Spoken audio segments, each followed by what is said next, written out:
The emperor, after a long silence, commented on the beautiful management of the vessel. The English are kings upon the sea, he said, and then smiling somewhat sarcastically added, I wonder what they think of our beautiful island. They cannot be much elated by the sight of my gigantic prison walls. His natural prejudice against the island rendered him blind to the many beauties with which it abounded. He beheld all with a jaundiced eye. Thus ever do our views of life take their coloring from our feelings, and the nature of the circumstances in which we are placed.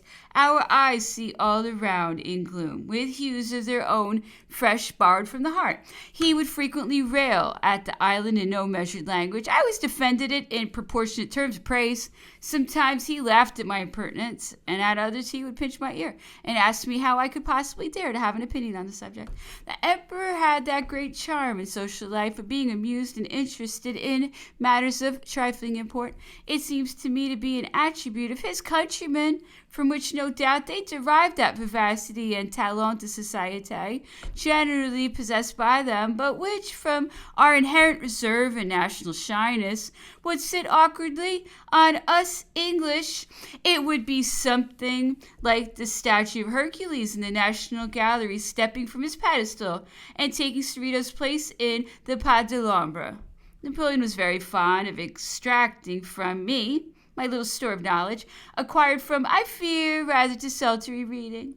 However, being fond of books and having a retentive memory, I could apparently chain his interest for some hours. Now, Mademoiselle Bitsy, he would say, I hope you have been good child and learnt all your lesson, which he said purposely to annoy me, as I was anxious to be thought full grown, and like most young ladies of my age, scorned the idea of being called a child, deeming myself fully competent to embark on the troubled sea of life and to battle with its storms without the rudder of experience. He was much interested in a favorite study of mine, namely the account of the discovery and colonization of St. Helena by the Portuguese, and he would listen attentively while I repeated it, for I had it almost by heart.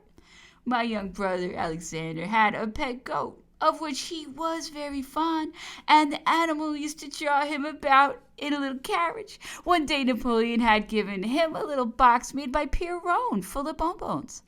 When my brother had eaten all his sugar plums and was grieving over his exhausted store, he unluckily chanced to espy a pill box, which, with other medicines, had been inadvertently placed on a bench in the garden. He carefully put some of its contents into his bonbonniere and gravely walked up to the emperor and presented it.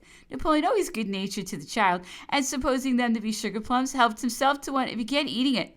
I need not say how soon it was ejected, and what coughing and nausea ensued when my little brother's mischievous trick was divulged, and it was found that pills of a very unpalatable nature had been offered to and swallowed by the emperor. The poor little fellow got soundly whipped by my father, to whom his naughty conduct had been made known by Las Casas, who witnessed the joke and immediately reported it. He knew my father to be too severe a disciplinarian to overlook even a trifling fault. My father had been suffering from a very violent attack of gout, which prevented his riding to Longwood, as was his daily habit. When he saw Napoleon after his recovery, the emperor began laughing at him and told him if he sat a shorter time after dinner, he would have fewer attacks of gout. He asked him what remedies he had resorted to be cured. My father replied he had taken eau medicinale, upon which Napoleon laughingly remarked, had he drank more pure water and less wine, he might have dispensed with the eau medicinale. He told him he was too young to